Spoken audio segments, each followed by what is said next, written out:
এবার বানাবো perfectly pasta. কি পাস্তা? Perfectly pasta. একটু বাটার দিলাম, একটু গার্লিক দিলাম। বাটার গার্লিক দিয়ে কি করবো? একটু বাটার একটু গার্লিক, একটু বাটার একটু গার্লিক দিয়ে কাজবো গিয়ে এবার দিব 2 ধরনের সস, টমেটো সস এবং কি হোয়াইট সস। টমেটো দেন কই কিরে কোনে? হ্যাঁ এই যে হোয়াইট সস 1 চামচ টমেটো সস আর হোয়াইট সস মশলা দিয়ে দিবেন। ওখানে কে নিয়েছেন? দেন একটু হোয়াইট সস দেন।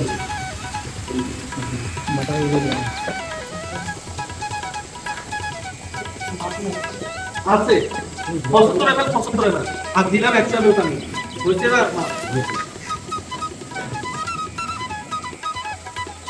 এই সসটা হবে পিঙ্ক সস, সাদা লাল মিক্স করে দিলে কি হবে?